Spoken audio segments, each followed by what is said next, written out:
What's up, everybody? Welcome to Nintendo Pow Block 4. The best day in video games ever. October 27th, 2017. Super Mario Odyssey is out. By the time you're hearing this, Wolfenstein 2, Assassin's Creed, Stranger Things, Thor Ragnarok for our European listeners. It's a big day. It's a big day in nerd culture. But we're here to talk Nintendo. I'm one of your hosts, Corey Dirrig, and alongside me, as always, that retro code, Eddie V, Edward Varnell. Super Mario Odyssey, yes.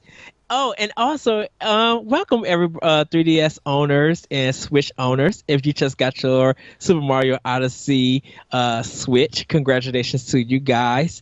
Yes, Corey, it is a great day for gaming. Odyssey and Breath of the Wild. Toe for Game of the Year nominations. I've been looking at the reviews and stuff. Like, okay, so when you texted me this morning, I was just waking up because I'm lazy on the days that I have off, which are very few and far between, unfortunately. You're not the only one. But, trust me. Like, while I was getting show notes together, I had my laptop open and was watching Mario Odyssey game, like, preview footage and gameplay footage, because people are allowed to post like the first hour or so, I think, of gameplay, so people have it broken up into snippets and, you know, searching for power moons and bosses and stuff. And like I said, like, with all the games coming out and all the games I want to play, and, you know, with Fire Emblem out and stuff, Mario might have to wait. And then I started watching Mario. I'm like, I don't know, man. I'm gonna have to start playing this. Yeah. So, yeah, I'm actually having my mom pick it up for me tomorrow while I'm at work and dropping it off and saying, "Thanks, Mom. I'll pay you back." Since, like, she works like 3 minutes from where I work, I'll just swing by there and get it after work. Because by the time, like, I go in tomorrow before all the stores open, and I won't get off until the stores are about to close. So I'm just like, but I want to play. So, well, pretty much, if you care, Toys R Us are open at 10 o'clock. So yeah, I know. I have to be. That's when I have to be at work. At night. Oh, yeah, night? they close Oh. at. Yeah. I think they may open up at 9, but if you're already at work, 10 o'clock is when they close. We're going to holiday hours, so. Oh, yes. And also, congratulations to anyone who got a Super NES Mini. Yeah, they came out today. They're restocked in most places, I think, because I think Toys R Us is got them in, and I think Yes. GameStop got them in, and I also heard that Target was getting them in. So, plenty of those to go around as well. Man, Ed, there's a lot of Nintendo to go around. There's so much Nintendo. So much Nintendo. And it's growing like crazy. Yeah. I need to figure out if I can get the Mario 3-pack amiibo too, because I wasn't gonna get those, but they look really cool, and now I kind of want them. I gotta see. Yeah, we didn't get those yet. So really? At the time of this recording, I should say. But if we do get them, I'm gonna try to snag one. If you want me to snag you one, I can snag you one too, and just mail it to you if you can't get one. We'll see how that goes. You know how I feel about people buying me things, but you're gonna do it anyway because you're Ed. And as your eyes went to the NES Mini. I know, it's up there on my shelf. The box it's plugged in over there by my TV, with my SNES Classic and my Wii U on this game room TV. Yeah, I was thinking because I have a monitor. I have a TV monitor for my laptop, and I was thinking, I'm like, well, I got my Super NES Mini right here. I should just hook it up and just play it when I'm not using my laptop. It literally just play. Because like, if I want to use YouTube, I just throw it on the PlayStation 4, Xbox One. It's just play. You know. Yeah. Yeah. Oh, man. Ed, what have you been playing? So going to actually start off with My Switch, Yono and Celestial Elephant. Almost halfway done. So by the time you guys see this, my review should be up. I'm going to give you guys just some thoughts about it, what I think about the game. You kind of heard me say it in a positive manner, and I still view it as a positive game. It's just really good. Really loving this game. Started up Fire Emblem Warriors, and I have got to tell you, this is in my nomination for Game of the Year. Like, it's that good. And I know some people might not really like hack and slash games like this, but once again, the comedy and the writing in this game is amazing. So of course, it's Fire Emblem. But I'm loving Lisa. She uses a battle axe, and she kind of can heal people and stuff. And they teach you new things that you could, just how like Fire Emblem, how you could team up with somebody to do double attacks, where you could kind of do that also in this game and stuff.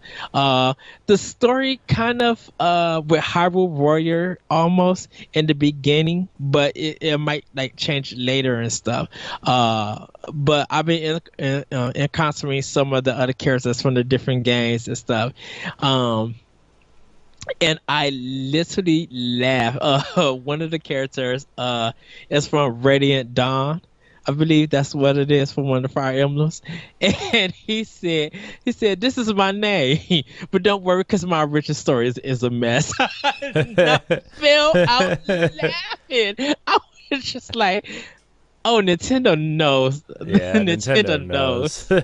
So I fell out laughing. Like, the comedy in this is hilarious, but the animation is good. I really love the attack styles in this, just the animation and flow of it. It feels very different, and it feels a bit faster than Hyrule Warriors. I saw, like, even if they brought Hyrule Warriors to Switch, I kind of want them to use this kind of graphic style of the Fire Emblem series. It makes it look really crisper and cleaner.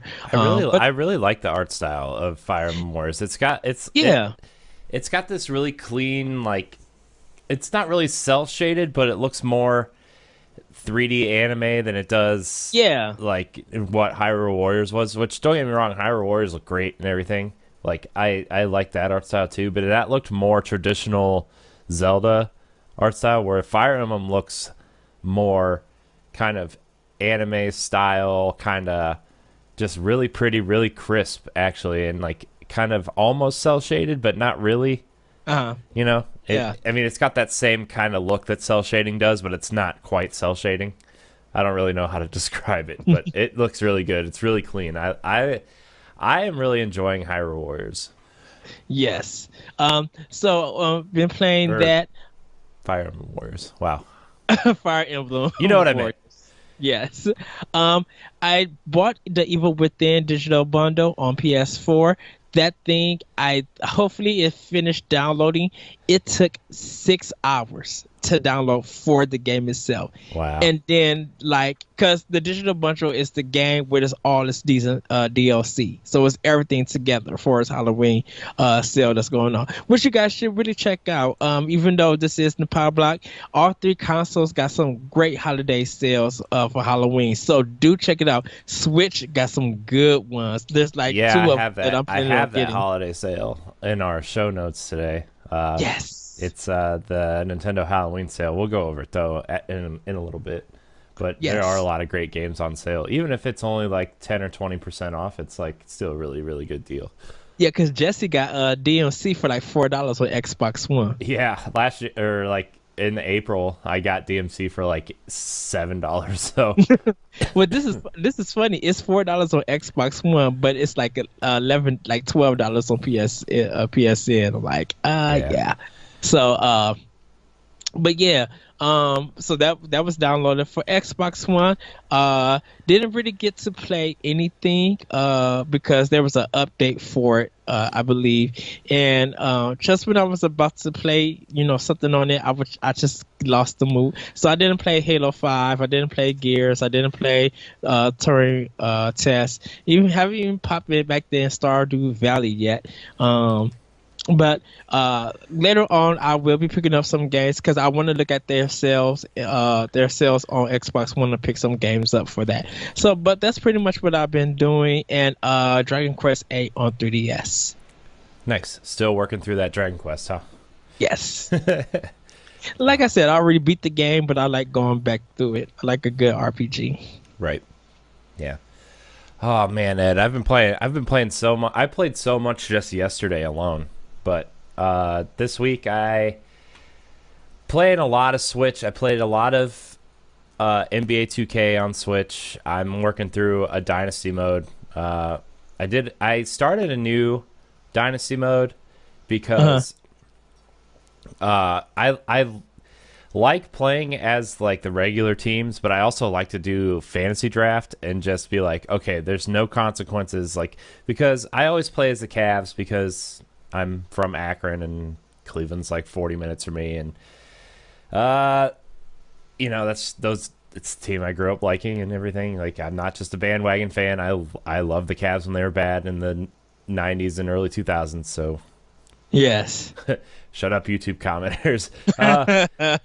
But I started a new franchise without any of the Cavs players. Like, I went through and did a fantasy draft, and I'm playing as this team that I made myself. Like, drafted the players and everything.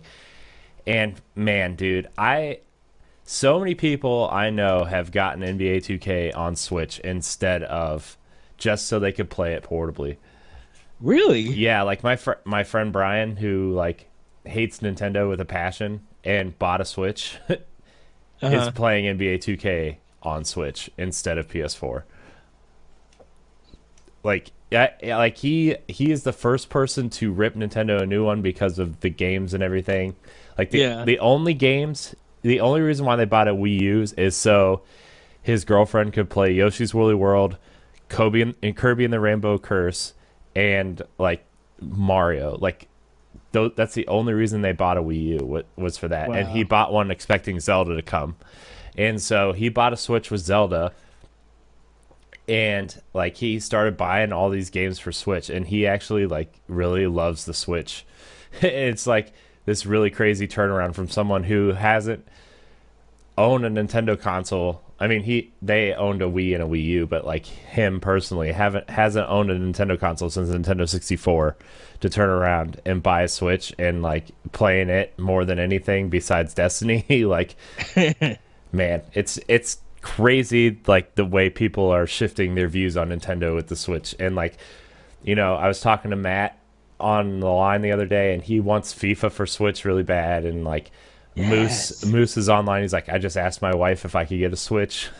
Like, what? All these people are like really wanting a Switch because of Mario and Zelda and like all these other games that are coming to Switch. And it's just like, man, Ed, it's crazy. It's so weird. Like, people are coming around on Nintendo this generation and really like, not like giving it a chance, but like really like pouring a lot of time and money into the system. And it's like, that was just NBA 2K. It was just really surprising to see him get that on Switch instead of PS4 or whatever. But I've been playing a lot of that. Gosh, that game is so good. The more I play it, the more and more it like just kind of grabs me. It's like, I was a little worried that like, some of the frame rate issues and stuff were gonna like kind of grab me or whatever, but it hasn't, man. It hasn't. And playing it in TV mode, I played it in TV mode for the first time yesterday. Yeah. Oh my gosh, dude, that game looks so clean. Like, the textures, like the which TV? On the big one? On the Samsung? On the big one. Yeah, the big one in the living room. Like, and like, I couldn't really like distinguish anything. Like, how I told you like some of the textures are kind of dumbed down for the Switch because of, no, dude, when you plug it into the TV, it looks almost identical to the Xbox One version. Like, it's clean. Wow. It's really clean. And I was impressed when I plugged it into the TV. It runs at 1080p docked. Oh, really? Yeah. So I was impressed with it docked, and it feels good on the controller. Like, it just the Pro Controller is so good. Pro Controller is the best controller Nintendo's ever put out. It might be my favorite controller of all time. We had to. We had to. I mean, it's going toe to toe with the Xbox 360 controller, but it is close. No, no, not for me. I would say, because GameCube is always gonna be my number one controller. I think ever since I touched the GameCube controller, and I love like the Wii U and the Wii and stuff, and I love the Xbox One controller. Like I prefer the One controller over anything Sony has put out on their controller. But when I get my Xenoblade Chronicles X, you mean the ugly one that you didn't want to buy? That I pre-ordered. Look, that still makes me laugh every time. ... I pre-ordered the Xenoblade controller. Dude, like I can't have like. This is my boss, everybody. Like what he gets, I definitely have to work hard to get. And as much as I talked about that controller, I was just like, you know what? This is limited edition. I don't know if anyone's going to even think about getting it. So guess what? Let me just go ahead and pre-order. I'm like, it's going to be holiday. I'm going to work in crazy hours. So I'm going to have the money to get this. And so, yeah, walked in and just like, can I get that? And probably with the fresh check in November, I'm just gonna pay everything off, like pay the Xenoblade and the controller off, so I could be like, I'm gonna say this. I'm gonna let you guys know if I work and I call to let you guys know. Don't you dare sell my system. I mean my game, and you don't sell my controller, because we're gonna have a situation at hand. That's funny. Oh man, so. Also, oh, by the way, if you are still looking for the Zelda Champions amiibos and haven't pre-ordered it, they are available for pre-order now on Amazon. I know this show is going to go up a little bit later, but as of right now, as of this recording, they are available on Amazon. So if you want them, go get them. What are they, like $26.99? I think. Oh, they're $14.99. Oh, ooh, nice. Yeah, I mean they're selling them individually. It's not the cool 4-pack that Europe's getting. Oh, okay. So, yeah, they are coming. So I'm excited. Gosh, I can't wait for Zelda DLC. So that's another thing. I revisited Zelda. Right, I've been revisiting Zelda. I literally created a new profile on Switch so I could start a new game in Zelda. Mm-hmm. And like I just forgot how. At the very beginning, man, Zelda just kind of like brings you into this world from nothing. Like you literally have nothing when you walk out of that cave. And I was playing it in TV mode, and just like that opening scene when you get to the top of the hill and it just pans over Hyrule, man.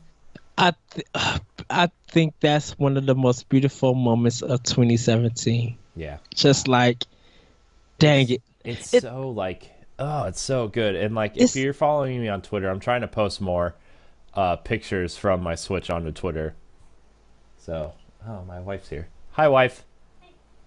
But yeah, man, just that vista and like going down the hill to talk to the old man and seeing the Temple of Time again for the first time again. That does make sense. But you know what I mean? Like just walking down there, and Zelda, like that just reaffirmed everything that I was like, well, maybe Odyssey might take a jump at Game of the Year. Maybe Horizon might challenge Zelda for Game of the Year. Nah, man. Zelda, unless something else happens, like unless I play through Odyssey and I'm like, man, this game is the greatest game ever made, like Zelda is my lock for Game of the Year. It already is for me. And even if Odyssey just blows everything out the water for me for a lot of things, once again, people are still posting about Breath of the Wild. People are still talking, finding stuff of Breath of the Wild. Well, the advantage that it has is like everybody wants it for Switch, and as people get Switches, that's the first game that they buy. And that's why the conversation for Zelda is so long, is because everybody keeps playing it for the first time every week. So, like as Switches get restocked, people are buying Zelda people are playing Zelda, and even the people who played it on Wii U are like, I'm gonna double dip. Like so many people have double dipped on Zelda, and like, you know, as people buy their Switches, like people are still gonna be talking about Zelda through Christmas because people are getting Switches for Christmas, and Zelda and Mario. Those are the two games they're gonna get probably. That like, Yep. if there's three games that people are gonna get this holiday, it's gonna be Mario, it's gonna be Zelda, and it's gonna be Mario Kart.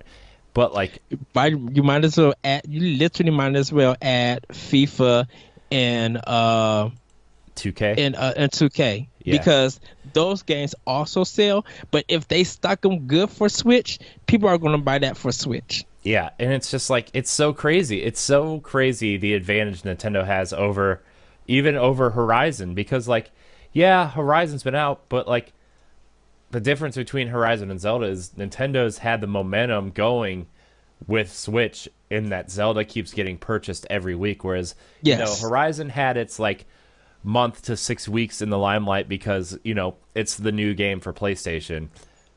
But the thing is, PlayStation's already got 60 million units out there, and so you see that sales dip off, whereas Zelda is still on the MPD charts going up. Like even this month, Zelda, I think, came in at number 6 on MPD because, you know, people keep buying Switches and people keep buying Zelda because it's so good.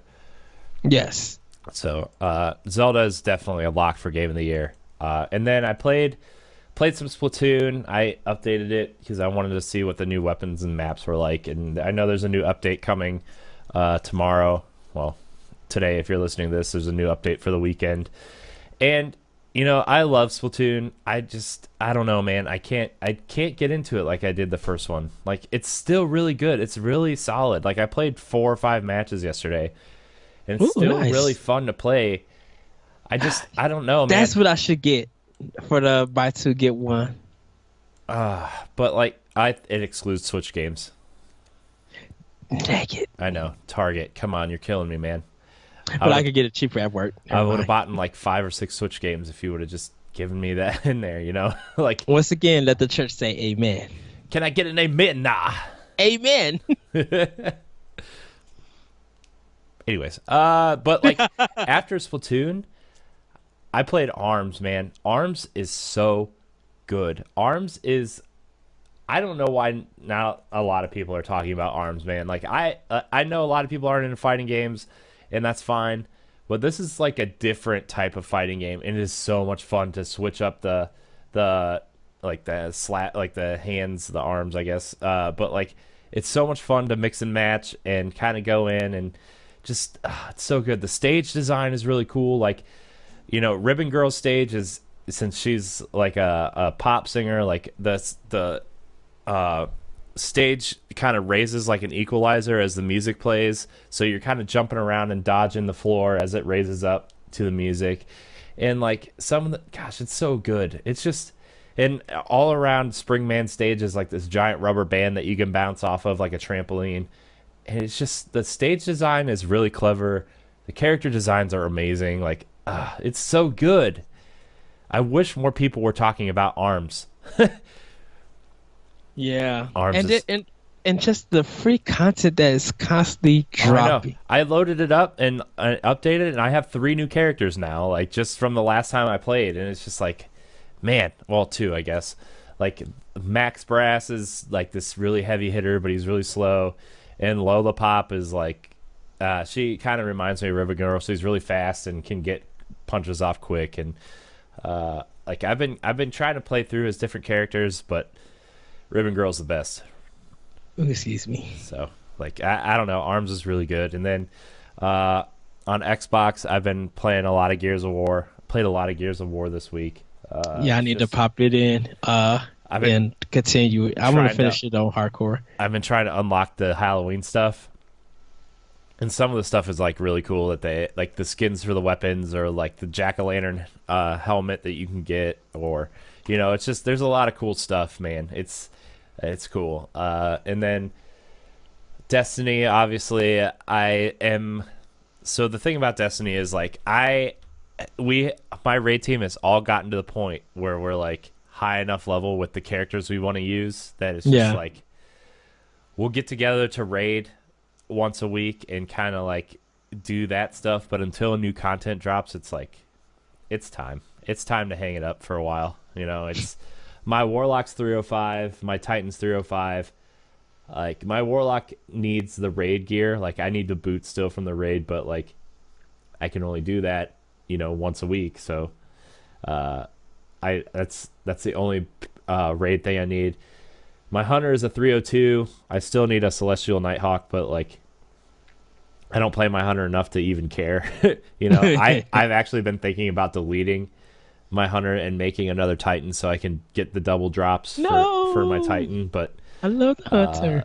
You know, it's time. I need 2 more trophies to platinum it, but it's like, I'll get it eventually. Like one is to run a prestige nightfall or raid, and it's like we might try the prestige raid next week. You know, the prestige nightfalls are really hard, and I don't even really want to try it. And then the other one is win a trials match and get to the lighthouse, but it's like I don't like competitive that much, so it's like if like I might try that at some point, but at the same time it's like, man, I don't really care.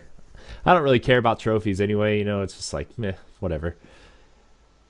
So Destiny is probably gonna be put away for a while, at least, you know, on a consistent basis. Like I'll go back to it, but like I said, I finished the game, moved on to like Halo 5, and just Halo 5 once again. Just I look at Destiny 2, be like, you could have been this, but you chose not to.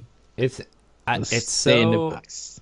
They're like, it's so weird that they come from the same space and they just are totally different games now. Yeah, you know, it's just like honestly, Destiny Halo 4 feels a lot like Destiny in terms of movement and shooting and stuff. Like it really does. And then you move to Halo 5 and they just turn it up to 11, man. The speed and and the shooting and the way the weapons feel like. Which I'm going to try Halo 4. I think that's probably why I cut on my Xbox One. I was going to play Halo 4 and I was just like, YouTube. Yeah. And then picked up the Switch and started playing that for some unknown reason. Yeah. I'm really excited to like kind of redesign the place behind me for like podcasting and stuff, because it's going to be like one side's going to be like all my cool Nintendo boxes since Switch has come out, like because they all have this like we'll take the Fire Emblem Warriors box for example. They've all got this cool like red like outline of the box, or you know the Super Nintendo Classic box has like, you know, all this cool stuff, and I kind of want to display it because like I like the way the boxes look, and I like the way they all kind of sit together and kind of match and stuff. Isn't it so weird that Nintendo went back to their old school color? No, it's great. It's not. It's great. I like it. I think it's awesome.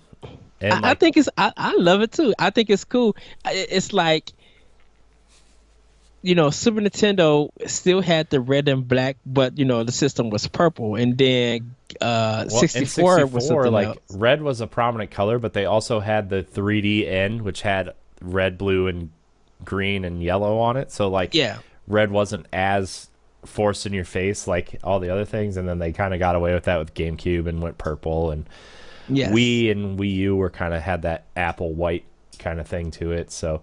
Yeah, but I know Wii U was kind of like that white and blue with that black with the black added on, because I think the blue stood out more to definitely describe what Wii U kind of was about.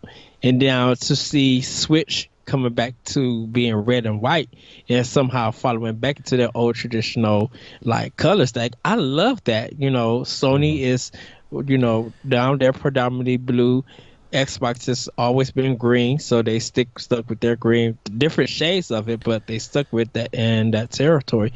And you know, Nintendo switched it up, and now they're back to their red. So it's kind of cool that each system now has their own color to still represent them in this current year. Yeah, I'm really kind of impressed the way they kind of pulled everything together and kind of made it cohesive again. And it's just like, you know, my new 2DS has the same, this box design is the same as the Switch, you know. It has that cool like red border around the whole box, and then on it just has the system on it with, you know, the cool kind of monochromatic blue like backgrounds on it. It looks cool, man. It's just everything they're hitting on all cylinders right now, and it's awesome. It's really cool to see. So, yes. Man, sorry, my nose is like running and being all crazy right now. But anyways, I guess we could. Well, Corey, hold on. Before we get to news, guys, we do have to take a break. Oh, okay. Yes. I guess we'll be right back. We'll be right back.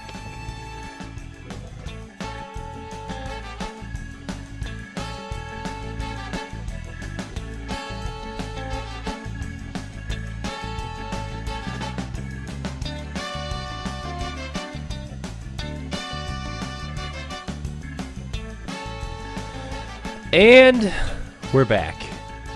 I'm shaved, had a hat, ate some tacos. Ed's done doing whatever Ed's doing. Ed's drinking up on his caffeine, and I'm not. I probably should, but I don't have any with me, so whoops. Yeah. It's okay. I have Pizza Hut by me. So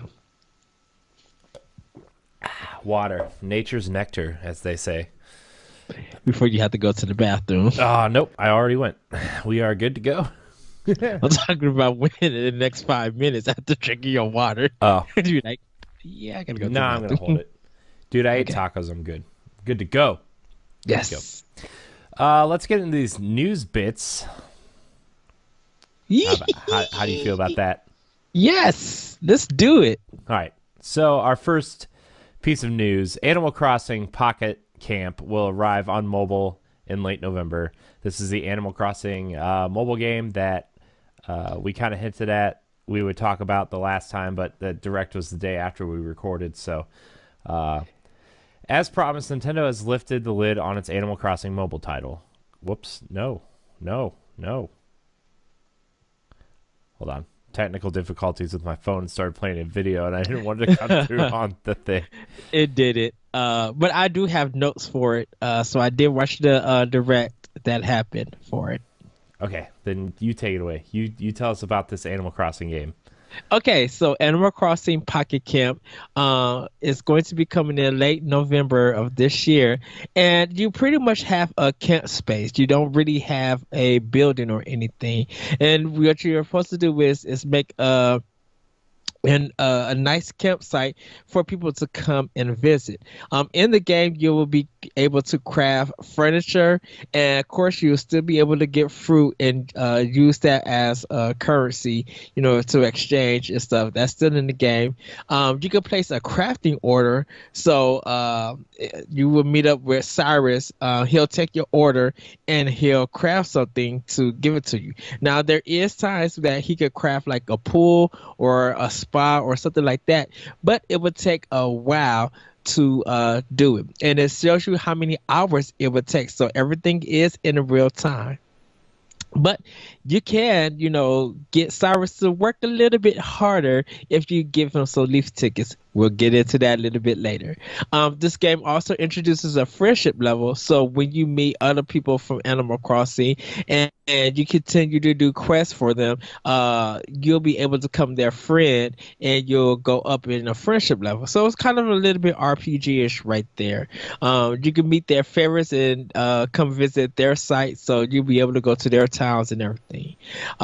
You can find crafting materials and make requests. Leaf tickets. Now, leaf tickets is kind of the microtransactions for some parts of it. So leaf tickets you could get through regular gameplay, or you could use real money, and you could buy those from Tom Nook. Right now, they're introducing a throw net. So when you're trying to fish for things and you really can't find what you need, you could throw a net and capture more fish. Like I said, you'll be able to play this all in real time. The shopping areas that's in it is Nookling Global, so it's the two Nook brothers. The Able Sisters to Go, which is the one that does your clothes, and Kicks. He's back in the game to sell you some good shoes. You can always, not always, but you can also decorate your camper, and you can have the guys at OK Monitors craft and upgrade your camper, so they could come in and add more levels, more space to your camper. camper or design the outside with different colors. They did talk about a loan app, but they didn't get more into that. You can share your ID with friends, and you can visit their campsite, and you can become a request being friends with them. So that's the kind of social aspect of that. You also will be able to create your character. Now, there's a thing called building an amenity, which is like building a pool and stuff. So, and like I said, you could persuade Cyrus with leaf tickets, and they will have different pricing. So later on in the year, they are probably by next month they'll go more into detail about that. The way that you gain tickets in the game is by completing goals. So there'll be some tasks that you have to meet, and when you meet that task and that goal, you'll get some tickets. Now, if you think of Mitomo, it kind of steals a little bit of that idea from it. There will be seasonal events and limited outfits that you can get throughout the game.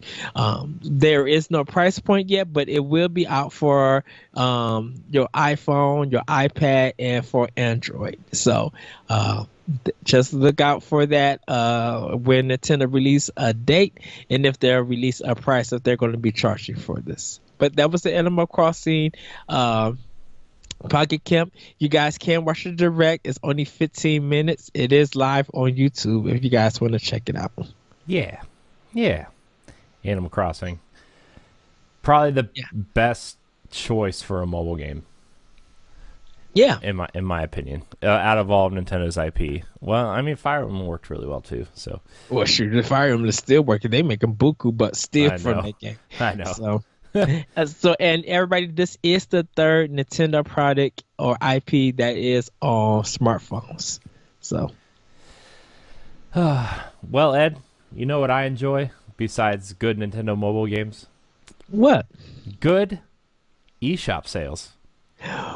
Ooh, I love some good eShop sales. Corey, what's on sale? Nintendo is having a Halloween sale going through October 31st. The Halloween sale on the Switch eShop is going on now. The deals are live and include discounts on games such as Shovel Knight, Axiom Verge, Phantom Trigger, Snake Pass, and many more. I have a list of the key games that are on sale here and how much they are versus how much they were. So I'm just going to go down the list. List of games that are currently on sale are Axiom Verge is $17.99. Tumblestone is $11.99. Astro Bears Party is $3.99. Butcher is $7.99. Thimbleweed Park is $16 even. Licht Spear Double Spear Edition is $7.99. Mm-hmm. Phantom Trigger is half off at $7.49. Yes. Vaccine, which is the procedurally generated Resident Evil like game, is $6.99. Cave Story Plus is $26.99. Graceful Explosion Machine is $10.29. Snake Pass is $9.99. And then, of course, Shovel Knight Spectre of Torment is $7.99, and Shovel Knight Treasure Trove is $19.99. The Treasure Trove for $19.99 is probably the best deal in video games ever, because you get all three campaigns that are out now, plus the King Knight campaign that's coming out early next year. So nice. So we got a lot of good games on sale. Graceful Machine Explosion I'm going to be picking up, and Phantom Trigger I'm going to pick up. That's the one that looks like Hyper Light Drifter. Yeah. Oh, that game looks so good. So, yeah, I can't wait for those games. Also, don't sleep on Axiom Verge either. I mean, I know we are waiting on that physical copy, but for those of you that are going digital, Axiom Verge is the... if you need a little more Metroid, if you didn't play Samus Returns, yes, Axiom Verge is... you should do it. And everybody, check out our pod and play of Axiom Verge. Yeah. Yes. Okay, so Nintendo is killing it, obviously, in sales. Yeah. But one thing that we didn't know is how well the Super Nintendo was going to sell. The Super Nintendo Classic outsold PS4, Xbox One, and Switch in September, even though it was only on the market for 2 days. How do you feel about that, Ed? Crazy. Yeah. It's crazy. Literally crazy. Yeah. I mean, and they had enough on day one Yeah. and sold out. Yeah. The SNES Classic was a huge seller for Nintendo. The console sold out everywhere and still remains sold out until there's a couple places getting it this weekend, like we mentioned earlier in the show.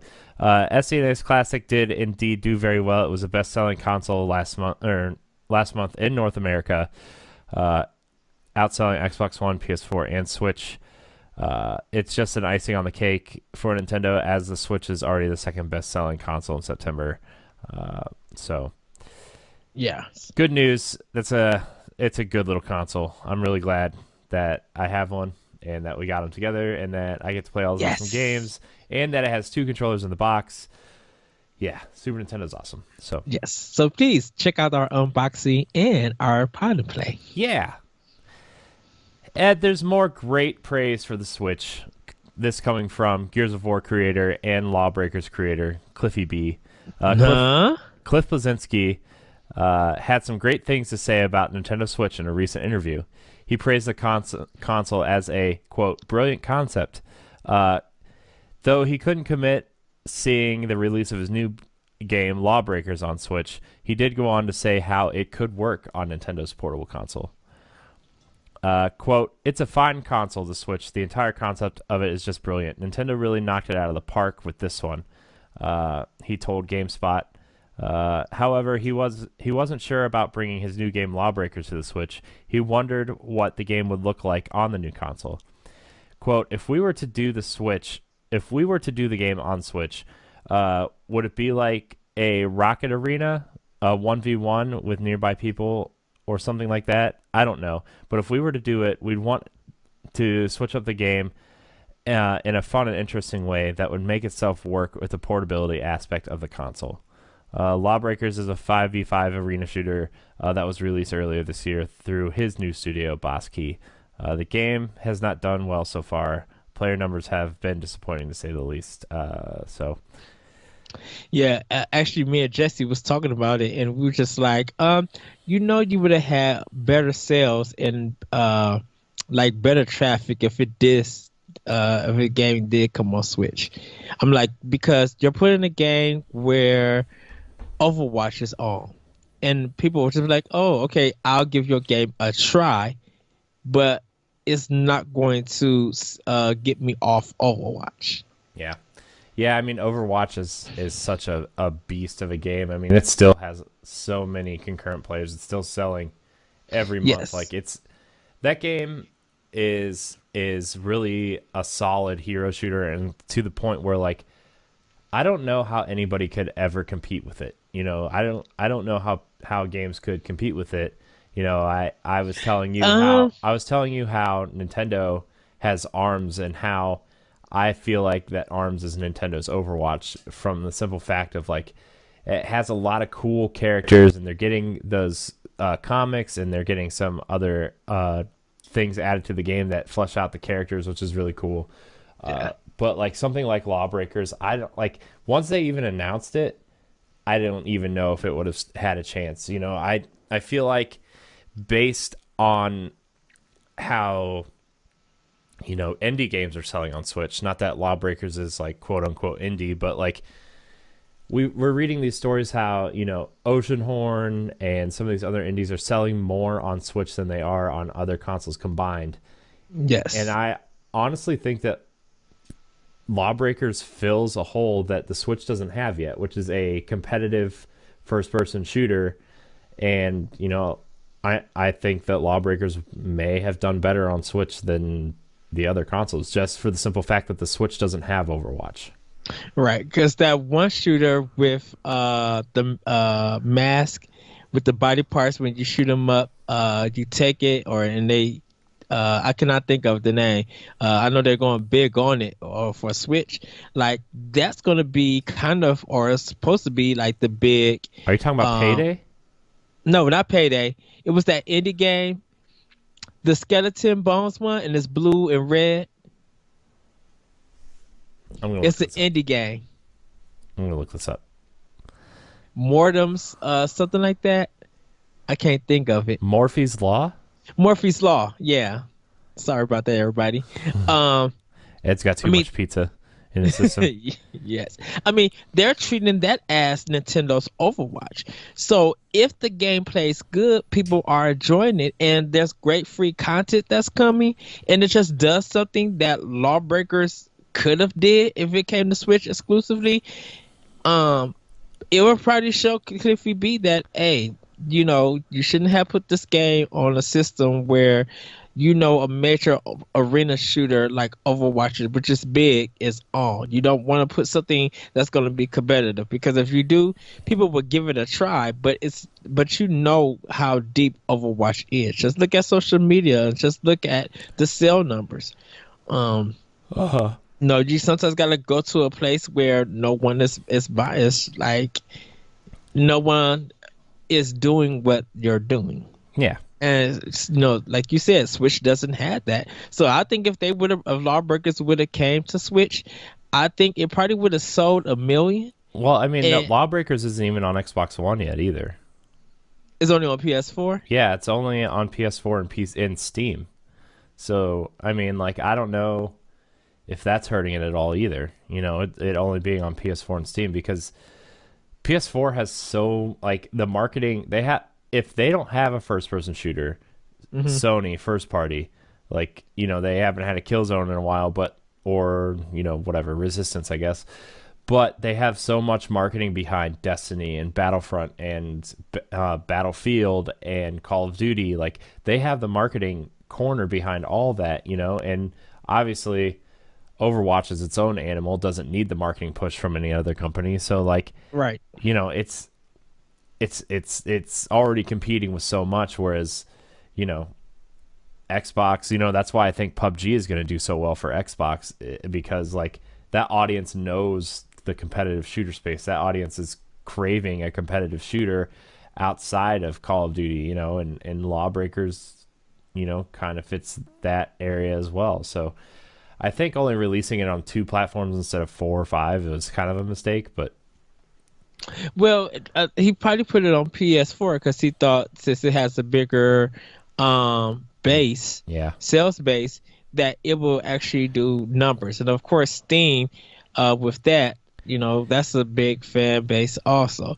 But I'm like, you got to realize that a game like Lawbreakers competing against something like Overwatch, or even if it wasn't competing in Overwatch, 60 million plus players weren't going to buy that game. Yeah. Yeah. Where I feel like maybe 75% of Switch owners would have bought Lawbreakers, or 50% would have bought Lawbreakers. And Well, he I would have think made money. a lot of people too would have bought Lawbreakers on Switch, just because, like, people are craving things to play on Switch. We have all Yeah. these awesome indie games, and it's getting to the point where Switch is starting to have a full library. Whereas if Lawbreakers would have come out in September, when it came out on PS4 and PC, like, the library was, like, they were just ramping up to get into this fall lineup, whereas now, Odyssey's out now, and Xenoblade's coming, and Doom's coming, and Wolfenstein's coming, and Skyrim, and we just got Fire Emblem, and plus, like, what we had when the Switch launched with Mario Kart and Zelda, and, like, the Switch's library is there now.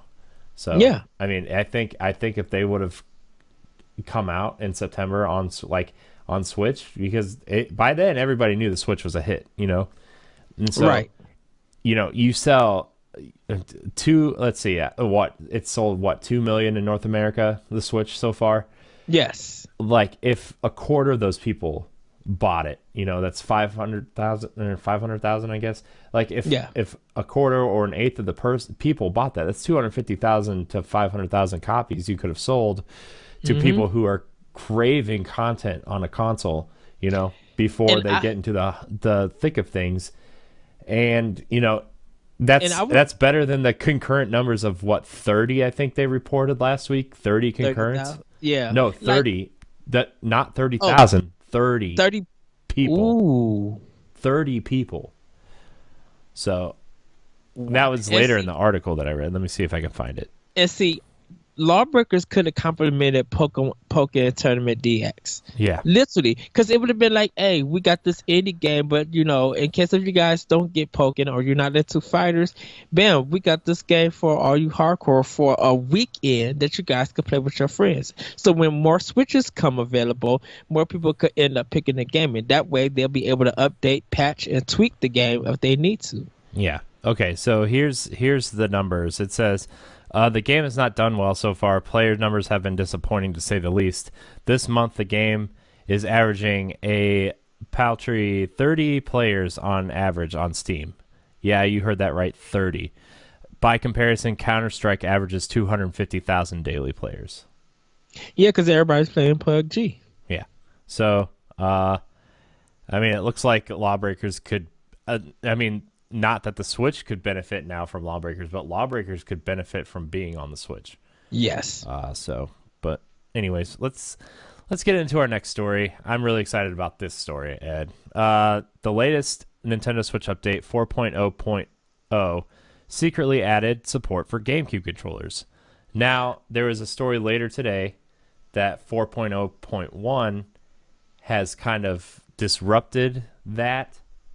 But there are still ways to get to play games with your GameCube controllers.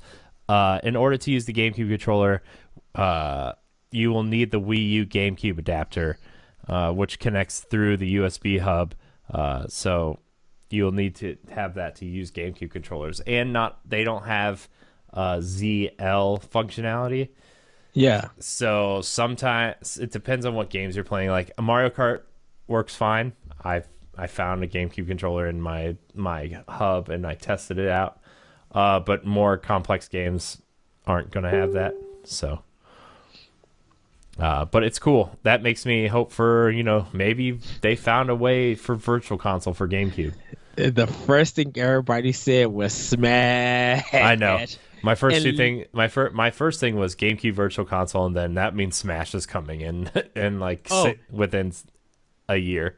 Yeah, because if they bring Smash Melee onto Switch, I know that it's a big thing at Evil, but I think a lot of people would be like, okay, if we could play in a nicer HD screen, like if it looks really good on Switch and dock and stuff, I think it would be cool to see people play that game. Yeah. Interesting, though. Really, really interesting. Just Ray tells us Symphonia Eternal Darkness. That's all I care for. Yeah. Oh, and Wind Waker. Yeah, I mean, all GameCubes. Yeah. Sorry, I was distracted by this video. It's Super Mario Odyssey 64. Where somebody modded Super Mario 64 and put the Cappy mechanic in it. So they're literally capturing like Goombas and then a door, like one of the doors to open the world. Wow. One of the snowman, one of the penguin. It's funny. It's funny. So sorry, that's what I was distracted by when you were. Okay, so the next couple stories are really interesting. They kind of go hand in hand, but Koizumi did an interview and they were asked about a sequel to Mario Odyssey.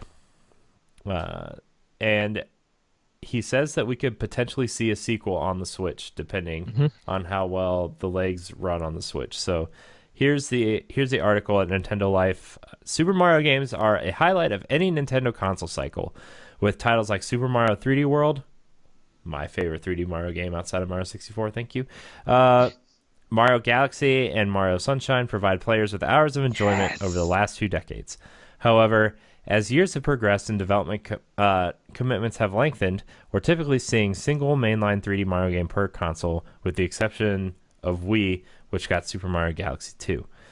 This means, in statistical terms, at least, the Switch is about to get its only 3D Mario outing in the form of Super Mario Odyssey.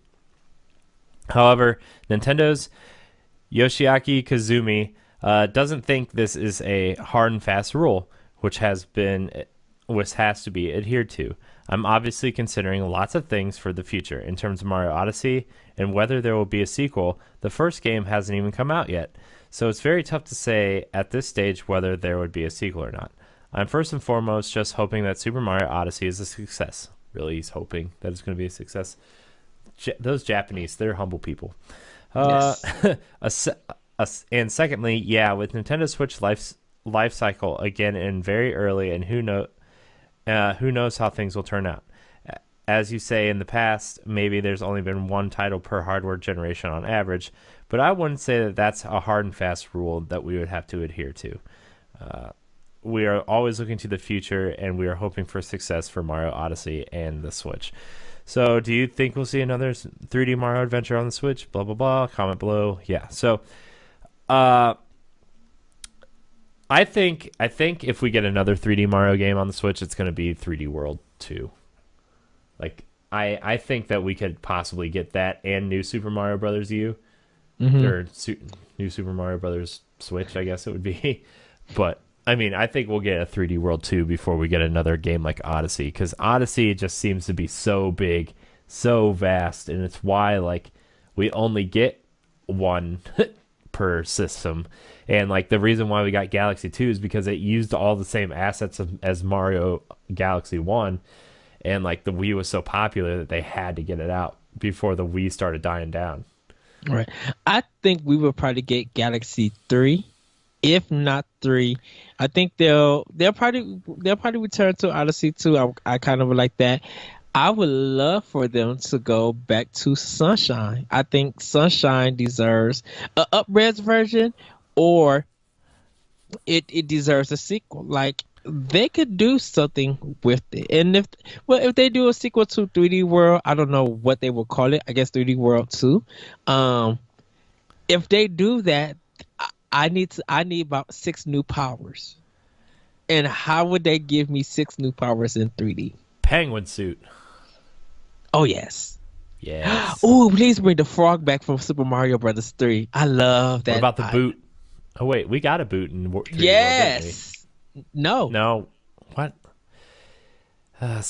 Maybe, I don't know. I saw a 3D boot somewhere. I don't remember. It's been so long since I played 3D World. I had the itch to go play 3D World earlier yesterday, but I'm like, I'm playing too many other things right now. I can't be doing that. But like, yes. I had the itch to go back and play 3D World because they were talking about it on a podcast I was listening to, and they were talking about how, 3D, like, some people don't like New Super Mario Brothers, but they like the simple level design of, like, get from point A to point B and then you move on to the next level, as opposed to the 3D style like Odyssey or Galaxy, where it's like this big open space and you go explore and get your suns or moons or stars or whatever you're collecting in this one. But like, they like the fact that you just make your way through an obstacle course and you get to the end. And that's why I like 3D World. Was like, yeah, that's exactly what I want from a Mario game. I like being able to move around in a 3D space, but I don't need my Mario to be super open worldy, like explore everywhere type thing, I like the obstacle course of 3D World. So like, I think the next Mario game is going to be a 3D World successor if they're going to try to get another 3D game on the Switch. Now, I personally think the next Mario game on Switch is going to be New Super Mario Brothers Switch. But just because they want to do like 3D, 2D, 3D, 2D, 3D, that's my guess. That's my personal opinion. And I would not be opposed to that because I really liked New Super Mario Brothers U. One of the most underrated games on the Wii U, I think, just because we had so many in a short amount of time. There's something about those games. I just love the tight controls. And there's something when you're playing a Mario game and you're holding the Y button and you're running and jumping with like your thumb, like the B button under your thumb and stuff. It's just something when you are able to control Mario just right. There's just something about it that makes it feel fun, and I can see that. I want though more levels where you're like on the racetrack from Super Mario 3D World, and you gotta run and collect coins and stuff and move around. I would love to have more of that. Those levels like were super fun. Yeah. I really like the the aspect of the 2D games where like you can power your way through them and be fine, but like the challenge is collecting everything. I mean, it's the same thing in every Mario game since probably 64, or I mean, I guess Super Mario World also, where like you're collecting the Yoshi coins, you're collecting the keys to get secret exits, you know, like those are the things that I get excited for when I'm playing a 2D Mario game, where like, okay, I got to find out how to get up to this coin or something. So, Oh, what if they did put remake Super Mario World into 3D?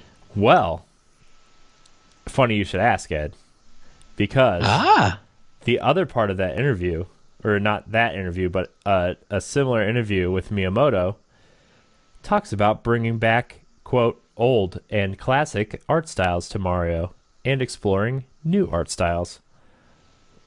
We're at almost like a turning point, he says. So this article also comes from Nintendo Life. With Super Mario Odyssey due to come out in just a matter of hours, fans are quite eager to see what Nintendo's modern interpretation of the old 3D Mario formula will look like. The 2D Mario games, on the other hand, are a bit of a mystery. It seems like Nintendo is done with the divisive, quote, new sub-series. So what's next for the plumber's side-scrolling escapades? Game Informer interviewed Miyamoto back at E3 and only just now published a portion of the interview where the developer discusses the 1980s era art for Mario. Here's what he said. We're at almost like a turning point. When you look at Mickey Mouse, there is the classic Mickey Mouse, and then there's the modern Mickey Mouse. And the classic one has a lot of flavor to it, and the modern Mickey Mouse looks really great, but is losing a little bit of the flavor. And that's what we discuss. That's something we discuss to make sure we keep that intact as we're creating characters. And of course, the development team for any Mario game may want to use Katabi's art, but there is also a character development team that really working hard on creating new styles and new work. Once we get more work done, I think more and more of that will be reflected into games. We did collaboration recently with Uniqlo, where it was a contest for people to send in drawings and like what we want to continue to create and evolve new art styles. I do believe Mr. Katabi's art has become kind of a standard within Nintendo, but we definitely want to continue to see if we can evolve as time goes by. And then there's a couple other quotes here about how Mario hasn't really changed since Mario 64, and how that art style has been iterated on, but not necessarily changed. And then they go on to talk about Paper Mario and Mario and Luigi, those kind of art styles. So it's interesting that Miyamoto still has a team working on different art styles for Mario. And that's what I would really like to see in the next 2D Mario, is a cool new art style. Well, there's where we still got clay, paper mache. We got, I don't know if you remember, it was like a blackboard and you had to use like the scraper to scrape off the black, and it showed out like the lines was white. Yeah. I don't know what the name of that kind of art kind of project, but yeah, where you had to use a special, like, it wasn't really a pen, but it looked like a calligraphy pen, and you scratched away. Yeah. To do different shadings, you made the lines closer together, or like you hatched the lines like a checkerboard to get different shading, and then like the lines would be white and the paper would be black. Yeah. Yeah. I know exactly what you're talking about. I think that would kind of be cool. I don't know how it would be in a gameplay mechanic or how it would look, but I'm just like, maybe I mean, of course we got Cuphead, but maybe something like that. Like, there's different art forms, not just art styles. Yeah. Because like we got watercolor, they could do a cell shaded Mario if they want to. It would look not kind of weird, but I think it would be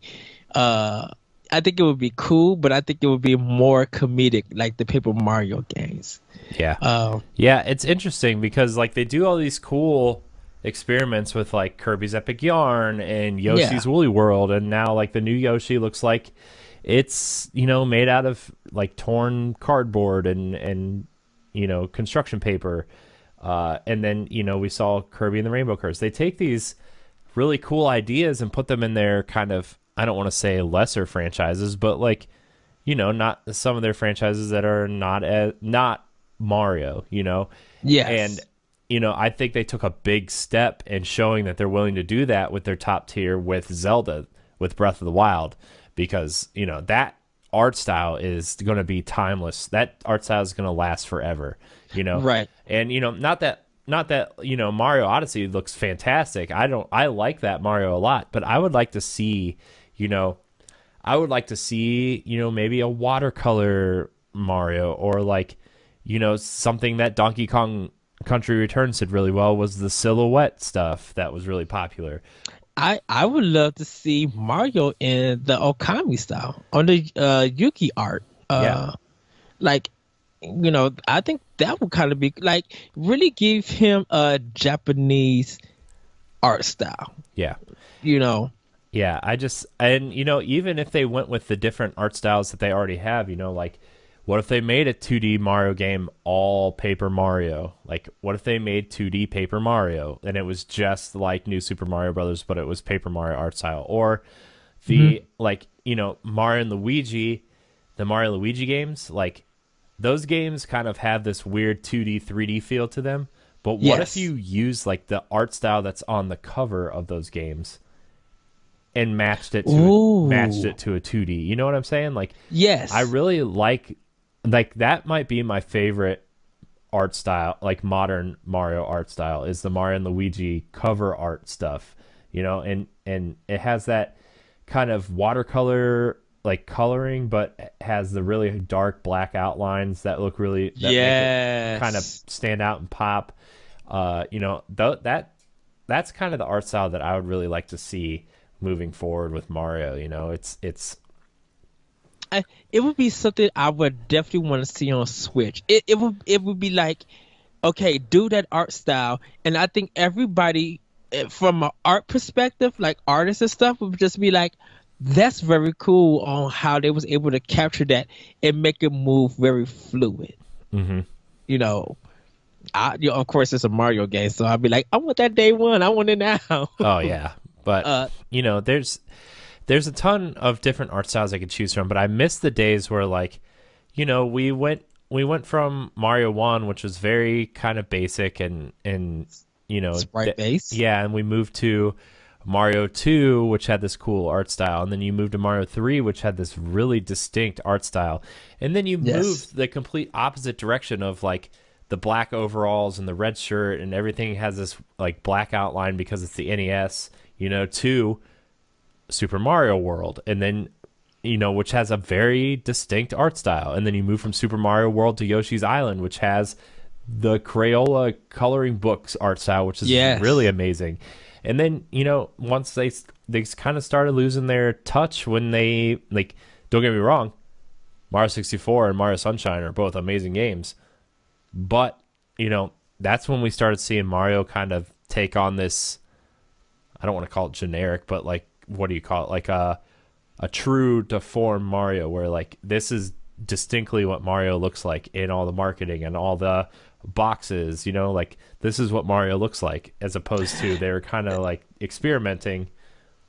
I think it was kind of hard for them to be like, how do we put him now in 3D? Because when it went from Super Nintendo to N64, PlayStation was out and it had what 3D modeling was, and Nintendo never touched it. So they probably, when they was making N64, they was thinking of, how do we learn 3D modeling? Because I think probably it took them years probably to do that. Mm-hmm. And then definitely when you're doing it with your well-known mascot, that takes time. You want to get Mario looking right. Yeah. Breaking news from the Mario Odyssey launch event at the Nintendo World Store. Huh? Zelda Breath of the Wild story DLC still coming in 2017. The Champions Ballad will not necessarily release alongside the Champions amiibo, but will release shortly afterwards. Nintendo of America president Reggie Fils-Aimé has confirmed in an interview with Kotaku. Fils-Aimé confirmed that the game's second story DLC will come out before the end of 2017, but does not divulge a specific release date. He says, quote, "We will shortly be announcing the date of that content, so I would not lock and load for November 10th. We will make some announcements very soon, though, so don't put away your Master Sword just yet." So, I'm guessing here. Okay, sorry, we had this really good conversation about Mario going, but I want to talk about this now. Yes, let's go. This all but confirms, I think, a Nintendo Direct the last week of November, where this and Xenoblade are the focus, and then all of 2018 is right afterwards. It has to have some of the indie games that's coming out for the rest of the year. But yes. Yeah. Yes. Well, yeah. I mean, I'm saying that Direct will lead. It'll lead off with Xenoblade, and then it'll lead off, and then the second thing will be this. They have to do it on Thanksgiving Day. That I think that Wednesday or that Thursday, because Happy birthday to me if that happens. Okay, like I want to see it happen, and if they do it on the day of Thanksgiving or the day before, of course we're gonna be like, okay, Corey, get your stuff together. We got to record. We got to and just watch on what because I'm going to be looking for that trailer of that new story mode for that DLC because. They're probably getting it together right now, like cutting it. They're probably doing some physics and basing it, testing it still. But if they could get a direct out on the day before Thanksgiving or on Thanksgiving, Merry Christmas to me too. Yeah. Like, and then and they don't even have to start with the DLC for like in the direct with that. Yeah. And then just drop some gems that we don't even know about yet. Yeah. Like, maybe a title for the Yoshi game, or maybe, I bet. Oh my gosh, dude, I just had the most amazing thought. What if this is like maybe a 45-minute to 60-minute presentation, okay? Yes. Obviously, they're going to start out with Xenoblade and this. They're going to start out with 3DS. No, I don't think so. I think they're going to end... No, but I think they're going to end it with Smash because of the GameCube support. Smash is next year. I know, but they're going to... I don't know, but I mean, this is the... Okay, this is the end of the year. Here's what's coming now. And then the second half of the presentation will focus on 2018. It will be the first half of 2018. Nintendo can't do that. Yes, Nintendo at the end of November when they have nothing else left. They cannot do that. If they want to start 2018 outright, Smash has to be shown in 2018. Do not do this to me, Nintendo. Query, do not do this to me. I would literally find a way to pre-order that game right now if Smash comes to Switch. Well, it's coming to Switch. We know it's coming to Switch. We don't know. We don't know yet. Yes, we do. Yes, we do. Don't know yet, but yes, we do. If they do, because the thing about it is, for me, yeah, it would be cool for that game to come to Switch. That would be fine. But kill me at E3 with a new Smash. I mean, I don't think Smash is going to come out early next year. I think they're going to start teasing it now because they're going to start teasing characters and stuff, and then they'll have this full-blown thing at E3 next year for Smash, and then it'll be their big holiday game. Well, I think if they're going to do a Smash this year, like to tease, it's going to be a new character. That's the only Switch exclusive. It's not coming to Wii U or 3DS. You literally could play this character on Switch. Dude, they have so many new characters now. They could put like Springman and Ribbon Girl from ARMS in there. They could put they could put the Inklings from Splatoon in there. But this is how you do it. So you do the guy from Animal Crossing, and he just hits somebody with the shovel. The shovel flips out their hand and gets stuck in the ground. And it's Shovel Knight comes out, pick it up, and just goes in. Literally everybody will have just wrecked. Oh my gosh, dude! If Shovel Knight's in Smash Brothers, like, that's gonna be my main. I don't care how bad he is or how good he is. He's gonna be my main. I don't care. We'll have to go to Canada and find Adrian Nieto and make sure that he's not dead yet. Because I'm like, Adrian. Exactly. All my Canadian friends, I need you guys to find Adrian Nieto, SOS. Make sure that he's alive. Because if they kick a trailer off of Smash like that for a direct at the end of this year, it's done. 2017 will literally be done. Yeah. I think Xenoblade, I think, is probably going to be the last major release for Switch, not including indies. Like, yeah, I think it's going to be the last AAA game for Switch this year. So we have to start thinking. I mean, we don't have to start thinking because, gosh, Odyssey's not even out yet for us. Dude, what? 4.5 hours till Odyssey's out here. But recording early, everybody, not because this is actually Friday. Yeah, we always record the Friday episode on Thursday. So, dude, we're gonna have so many impressions of Mario Odyssey on Tuesday. That whole show, we're not gonna have any news. We're gonna talk about Odyssey the whole time. I'm literally might just say, let's not even do Arsenal X Sunday. Let's do Pow Block that Sunday. I assume Jesse's getting it, right? Yeah, I think so. We could have like a crossover episode. Yes. An Arsenal Pow Block episode where like it'll just go. That episode will go up on both feeds. I don't see why we can't do that. You know, it'll be a long show, but I mean we can do that. I don't mind doing that.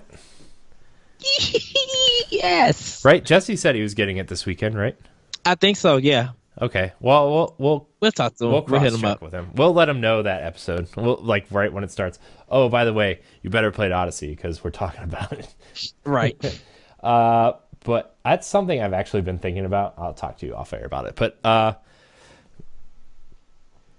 yeah, dude, 2018, we already, like, 2018 and beyond, games that have been confirmed for Switch have been so, like, I can't, like, it's a full year already. Like, it's a full year. So we have announced for 2018, probably. I'm not going to count Metroid Prime 4 because I still think that that's a 2019 game. Yes, but we'll see. So I think we'll see it in motion in 2018, but we won't get a final date for that game. Right.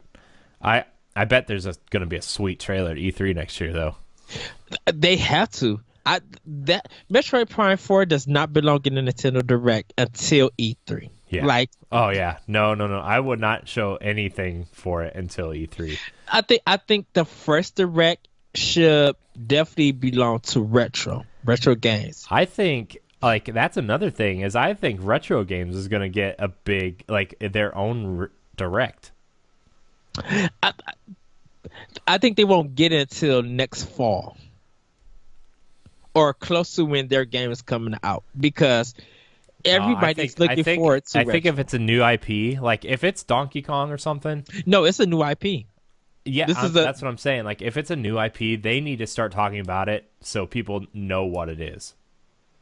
Well, and that's why I say, you know, for the first the spring Direct next year, and I think February or March or whenever they do it, close that Direct out with retro. Whether it's a good trailer or a bad trailer, whether we like it or not, give them the spotlight at the ending of that Direct to retro. Because of course there's going to be Yoshi, Kirby, and Wolfenstein 2. Those three is already a given. But if you close out with retro for that spring direct, everybody's gonna be like, okay, I'm hooked. Now, what else you guys got? Mm-hmm. Yeah, dude, I like. Okay, so that would mean like maybe Retro's new game comes out next year. Maybe would you say that since we haven't heard from them since Tropical Freeze? If they could get a real long trailer and do a breakdown at E3, we might see it next year. They've been working on that game probably for 4 years. I think maybe. Well, we know they were working. They've been working on it since before they started work on Donkey Kong, because See, I thought it was after Tropical Freeze. no, they've been working on it since Donkey Kong Country Returns. They've been working on it. They split off a second team to do Tropical Freeze for Wii U. Okay, so then they The probably Metroid was Prime working team, on- or like the people that are left from the Metroid Prime team, are working on this new IP. So I wonder if they've been when they was doing it during Donkey Kong, if they were doing tests like physics, gameplay ideas, mechanics, just trying to piece stuff together. And then after Tropical Freeze came out, they started developing like story, music, Right. and all of that stuff. Right. Because if they have, it's been what, maybe 5 years now. Yeah, it needs to be out by next year, 2018. And I would even say if they could get it as a fall game, let it be the October game. If Retro could do that, Oh, yeah, because like if they can get next fall, if they're like, okay, we have Retro's new game, we have Smash, and we have Pokemon. Because remember, Pokemon is supposedly coming out next year because the main Pokemon team is working on the Switch yes. game, while the B team, well, whatever you want to call them, the B team is working on Ultra Sun and Moon. So Nintendo's trying to get Pokemon out next year. Oh yeah. You know that because Metroid Prime won't be ready. They've released Mario and Zelda already. Like, it's coming. Like, Pokemon is coming next year. So as of next year, we have Lost Sphere in January. We have Yoshi.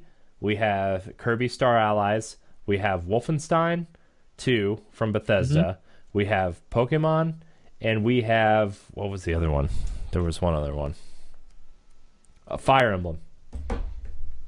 Right. And then Nintendo announced that some of their, if you want to call them low tier first party games, they're getting Switch games. Yeah. So that's more stuff that's going to be announced. Plus, so we forget Pikmin 4 was supposed to come out on Wii U and has been delayed so Miyamoto can polish it for Switch. that's E3. Yep. And I think Pikmin, like if they do a release schedule like they did this year, I think Pikmin will be August. I think Pikmin will be August. I think Retro's IP will be September. I think October will belong to Smash, and November will be Pokemon. Yeah, I can see that. Yeah, because Pokemon does well. I think Pokemon is good when they release it in November. Because they always, I think lately they've been releasing it in November. Because last year, November, Sun and Moon was November. I think the last, like including this one, I think the last 3 entries have been in November. November. Yeah. I think the only year Pokemon didn't come out in November was the year that the year A Link Between Worlds came out. That was the November game, and Pokemon was the October game. And if Konami might release something for next year, we don't know That about. Twin Snakes remake that's been rumored forever. But if rumors are true about Capcom having some little bit financial difficulty, of course everybody's like, Nintendo, just buy out Capcom. Dude, Capcom is supposedly in some financial trouble. Like, if they could, like, partner up, like, not that Nintendo would buy them, but at least, like, get the license to some of their IPs to take some of the heat off of Capcom, like... Nintendo and Capcom has such a good relationship. Yes, Monster Hunter World is coming out for Xbox One and Yeah, but they PlayStation. But Double but Cross Capcom, still. well, yeah, but Capcom is still making money off that Luigi Mansion arcade game. Yeah, and they're still making they're making more money off of Ultra Street Fighter 2 for Switch than they are for Marvel vs. Capcom and Street Fighter 5. Like Right. that's ridiculous. That's so ridiculous that Ultra Street Fighter 2 has made more money than Street Fighter 5 and Marvel vs. Capcom Infinite combined when Street Fighter 5 is over a year old. Like the only Yes. game, like I mean, oh, that's not even Capcom. Like Injustice 2 is still the best fighting game out there right now in terms of sales. Like hmm I don't know, I man. Capcom needs to partner up with Nintendo and release a HD version. If they could use that Link Between Worlds engine, remake Seasons. Yeah. Yeah, I mean, I would like Dude, Capcom to do another top-down Zelda game. give me Link's Awakening DX remake. You want a sequel to Link's Awakening now? Remake it. Literally Do you remake it. Speaking of like a Link Between Worlds and a Link's Awakening stuff, do you think they're going to start releasing HD ports of 3DS games? Because I would love to replay a Link Between Worlds on my Switch. Oh yes. Or like Yes. the Fire Emblem Fates HD remake that was rumored for Switch a while ago.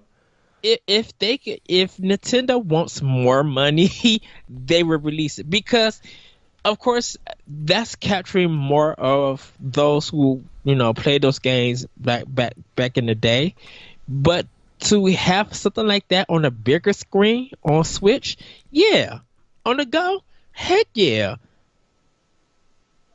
That's free money for Nintendo. Yeah. That's gonna shoot. Heck, that's gonna put Capcom in the black if that happens. Yeah. Yeah. It's I can't believe I can't believe it. Like Switch is just killing it so much, and like to have a library. Like, when was the last time we knew every game that was coming out every month for a Nintendo platform, like that we were excited about? Like, okay, I know like you and I meant like the general public is excited about. Yeah. I know you and I are excited every time a Nintendo game comes out. But let's look at this. Like, okay, so every game, the Switch currently has 47 games rated good or higher on Metacritic, which is a 75 or above. And Odyssey is edging out Breath of the Wild on Metacritic by 0.2 points. Yeah, I think Breath of the Wild would have be out Odyssey, but people were going on there giving it low ratings to make it drop. Odyssey also has about 60 less reviews than Breath of the Wild does on Metacritic right now, so that could go up or down. But yeah, I think when the fans were affecting Breath of the Wild's rating, like Metacritic, but like I kind of want to see how both games do once all the reviews are out, because I think there's some that's still coming out. I kind of want to see how it all does. If they both do equal each other, then I'll be fine with that. If Odyssey is more than Breath of the Wild, I'm fine with that too. Even vice versa. I'm just like, that means that Nintendo have two of the highest rated games in a year, and that has not. You look at of all time. I think the only other game that's rated higher than Breath of the Wild and Super Mario Odyssey is Galaxy 1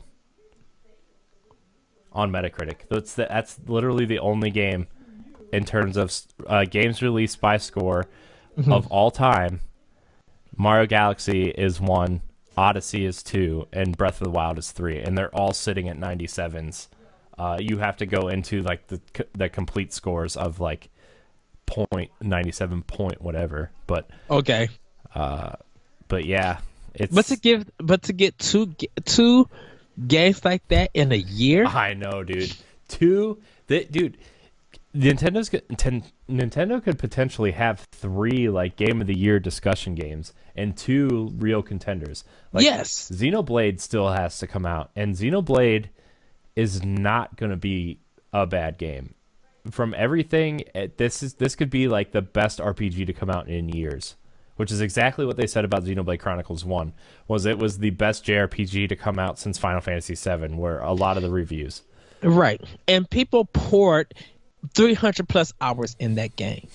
300 plus hours. Oh, I know. Dude, you don't understand. That's going to be me in like, what, 4 weeks? 5 weeks? Yes. Probably both of us. And I would say this. I think if Bayonetta 2 would have came out for Switch and people were leaning more to buying that because they fixed some things and added some stuff. I think if Bayonetta 2 came back out and it did almost the same scores as Breath of the Wild and Odyssey, yeah, that would be the trifecta. That would just put PS4 and Xbox One to shame. I still think either January or February we're gonna get a port of Bayonetta 2. I think we're gonna get a port of that and Vanquish. No, I'm not so sure about Vanquish, but I could definitely say I think they're ready to bring Vanquish 2 back. Nintendo would be crazy not to scoop up that exclusive. It's so weird because I think Nintendo's audience is more geared towards games like that now than they have been before, and it's like, it's the same thing as the indies are saying. But again, I think if they release Vanquish, I think it would do better on Switch than it ever did on 360 or PS3 combined. Yeah. Hey, Capcom, knock on Nintendo door. You want art? You guys got Beautiful Joe. Yeah. And even if they don't bring Beautiful Joe to Switch, 3DS. Yeah. It's not that hard. I mean, they could just make it an HD collection of Beautiful Joe. The one game that I'm really mad Switch isn't getting, and I don't understand why, is Okami. Like, why is Capcom not releasing Okami on Switch? Because they probably are working on something else for Nintendo. But still, it's a port of Okami. It appeared on Nintendo platform already. Yeah, it has, but I think because of Switch getting all those Resident Evil games, yes, that's the same as for PS4 and Xbox One. I think Capcom might be thinking things over with now. They probably had financial troubles even before it got reported, or they got something up their sleeve with Nintendo. Heck, Super Ghouls and Ghosts is still a Capcom product. The only time that there's only 2 other systems that got Super Ghouls and Ghosts: PlayStation and Sega. Because when Super Ghouls and Ghosts came out, that was Sega Genesis, and then when the other Ghouls and Ghosts came out, it was on PlayStation 2. Yeah, I mean, we'll see. I'm really excited to see what 2018 shapes up to be for Switch, and if Nintendo can carry the momentum. It seems like they have so much momentum. I haven't seen this much momentum since the Wii. Like there is and there's a different type of momentum now because like Nintendo's delivering games that we want. It's not Carnival games or Dartboard or Carnival and Jockey or whatever. And we didn't even mention Shin Megami Tensei 5 being on Switch. Right. Like, okay, yes, Japan might be getting it next year, and we'll wait for the localization, and we'll probably get it 2019. But Shin Megami Tensei has done well on 3DS. Yeah, I guarantee you next year, like Shin Megami Tensei will be part of the 2018 lineup for here in North America, and Capcom, they would be dumb not to put Double Cross on Switch, Monster Hunter Double Cross. I know so many people who are like, why aren't they bringing Double Cross to Switch here? Because they didn't do well. Those sales didn't do well in Japan. You know what else? It'll do well here in America. If Monster Hunter World does not do well on Xbox One and PS4, and they bring Double Cross, and Double Cross does better than those 2 games combined on PS4 and Xbox One, ching ching, Capcom. What are you thinking? The other game we're forgetting too is the English translation of Dragon Quest XI. Yep, and we have No More Heroes. Yeah. Oh, Dragon Quest 11 on Switch. People are going to buy more on Switch than they will on PS4. I mean, people are going to get both. But after hearing some people talk about the game and hearing that people bought a lot of it on Switch in Japan, yeah. Yeah. So, I mean, that's another game I'm looking forward to. And the fact that, we might get Final Fantasy 15 next year, honestly. They said they're trying to port it. They're working on it. And, they have a team big enough to where they can port a game like that in 6 to 8 months, Like, it's, right. I bet we'll get some sort of Final Fantasy 15 complete edition similar to the PC version. And can I tell you, I think even if Final Fantasy doesn't get our cart, just put it digitally. I would be fine with just a digital version of Final Fantasy 15. I wouldn't. I want the cart. I want it all.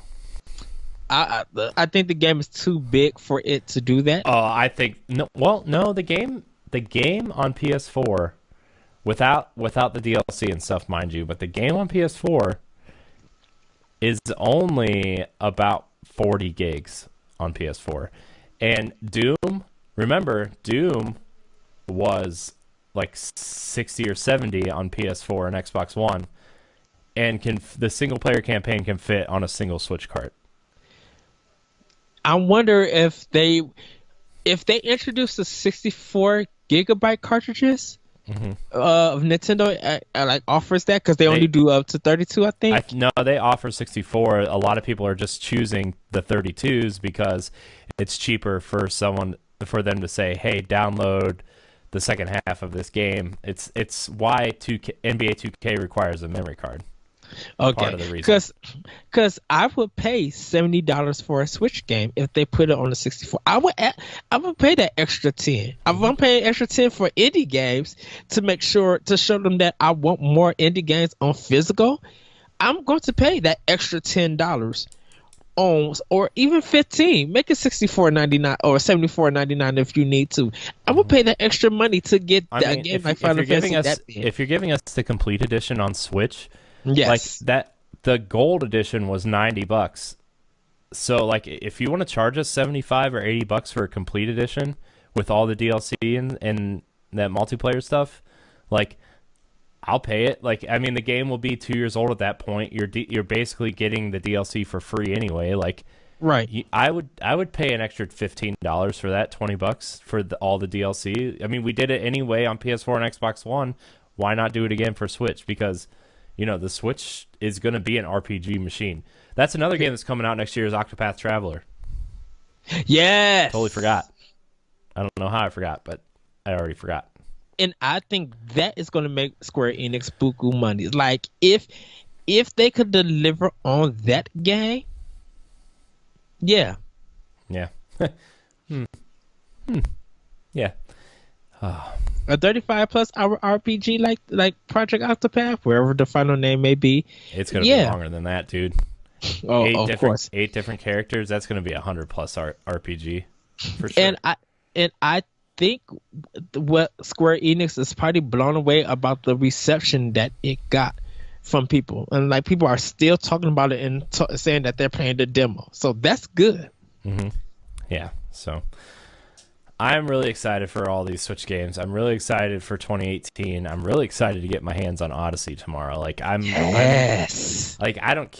care that I have to like tomorrow I work a 10-hour day, and then Saturday I work a 11 to 12-hour day, and then the same thing on Sunday. But I don't care. I'm going to be playing Odyssey because I want to have a proper review discussion. Well, not like a review discussion, but like impressions, I guess.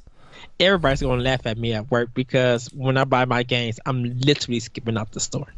They'll be like, "Why are you skipping? You're a grown man. You don't know that I got a perfect 10 game." Yeah, doesn't matter. I don't have Breath of the Wild yet for Switch. Yeah. I'm gonna take it to work and play it on break. Exactly. Second of all, don't worry about what I do. This is my money. Now I'm about to skip all to my car, get back home, and update if it needs a software update. But I'm going to be playing this for a good 4 hours before I hop into Wolfenstein, and then play that for like 15 minutes and go back to Mario Odyssey. Yeah, dude. I'm really excited. Like, I'm not gonna be able to get all the games tomorrow, but Odyssey, definitely. I mean. here's the thing about this time of year for me that I get really excited for is because like my birthday this year is on Black Friday, so it's the day after Thanksgiving. Yes. And then it's Hanukkah because my wife is Jewish, and then Christmas because I'm not. So, I have 2.5, 3 holidays to like potentially get these games in some sort of, order. So, man, I'm really excited, dude. I am so excited to play Odyssey. Cannot wait. Yes. Man, I want to but everything I've been watching on Assassin's Creed, I'll probably try to find a way to get that too, just because it looks good. It's getting all kinds of great reviews. Like I'm excited to see how they revamp the combat, and I'm not a huge Assassin's Creed fan. Like I used to be. Like I used to play every one that came out, and then I played 3 about halfway through, and then I watched the cutscenes till the end of the game on YouTube. I played the crap out of Black Flag. Like Black Flag might be in my top 10 favorite games of all time. Like that's how much I love that game. Need to play that on my Wii U. That's why I played it, was my Wii U. Yeah. I couldn't I only got 94% though, because the last 6%, those challenges to get up to 100% required multiplayer. And none of my friends got it on Wii U because none of my friends have a Wii U except for me. So I only have 94% of that game. So in other words, I gotta get up to where you're at, and then you're like, "Come on, Corey, hi ho, let's go, yay!" I actually thought about replaying that game on Xbox One. Oh wow! Because I got a free digital copy of Black Flag. Nice. So. But yeah, everybody, I think. Time of this recording, that it's a good day for gamers. Not only if it's payday for some people, but there's something for everybody on all 3 platforms, and I feel like it's a day to be very positive about games. I mean, always be positive about what you buy and what you love to play, but Assassin's Creed Origins, Wolfenstein 2. Mario Odyssey getting killer reviews too. They must have lifted their policy because people reviewed Evil Within early and Wolfenstein early. Yeah, that I do not know. That is kind of surprising. But yeah, I'm just like, if you guys are able to pick up these games and you got the weekend to play them, enjoy them, do that. Corey's getting 2 games. I'm getting 2 games. So we'll have that stuff covered. And like I said, the holiday games that you guys could buy, it's a good day for gaming. Yeah.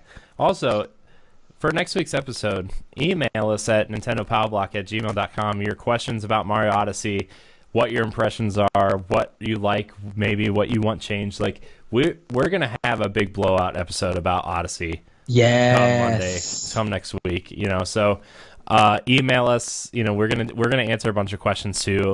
We were going to answer a bunch this time, but we got so caught up in other news stories, and now we had a topic because of the Zelda DLC. So, we will answer your questions. The next episode is going to be a big blowout episode. Man, Ed, I'm so excited. I'm so excited for Odyssey. I'm so excited to talk to Jesse to see if we're going to do an Arsenal X crossover episode. Man, I feel like a podcast cinematic universe is brewing here or something. Jeez. So yes, you have to be Black Panther though, because you're black. Okay. I guess you could be War Machine. That works too, right? No, I prefer Black Panther. But Don Cheadle's so funny. Yeah, but Don Cheadle can't walk. He got his back That's broke true. Or whatever. That's true. That is. You're not wrong. Let the church say amen. Can I get an amen? Nah. Amen. Oh, that's going to wrap it up for this episode of Nintendo Pow Block. Thank you so much for watching, listening. Let us know what you think of Super Mario Odyssey.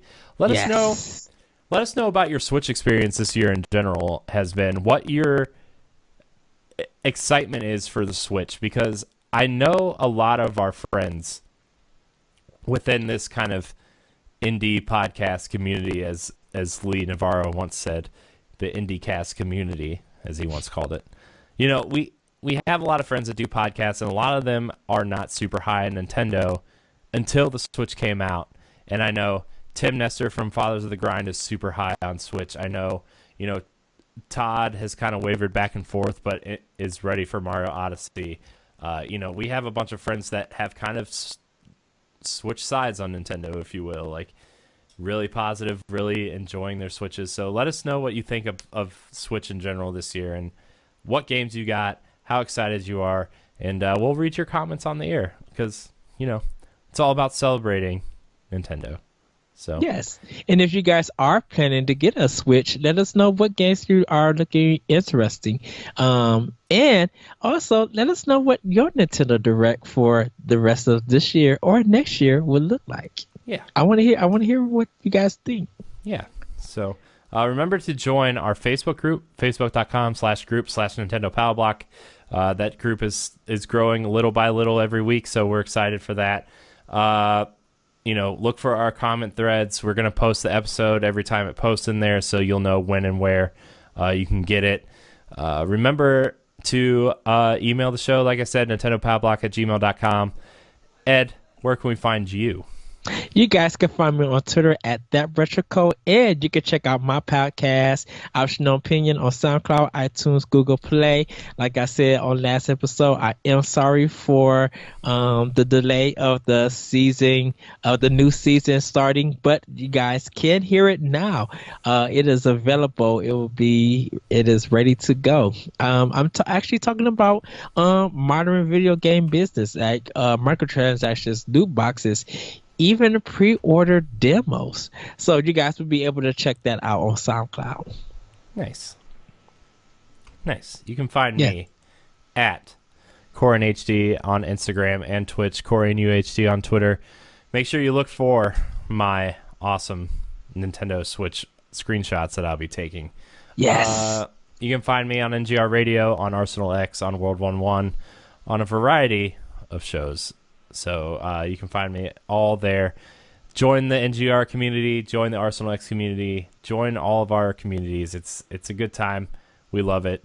Thank you guys for all your support. Our numbers have been growing a lot lately, so I'm very proud of our whole family of shows. I posted something on Facebook the other day about our families of shows being just awesome to work with everybody, and how everybody is just kind of killing it right now, and it's really exciting. So thanks everybody, and until next week, we love you. See you everybody. Woohoo!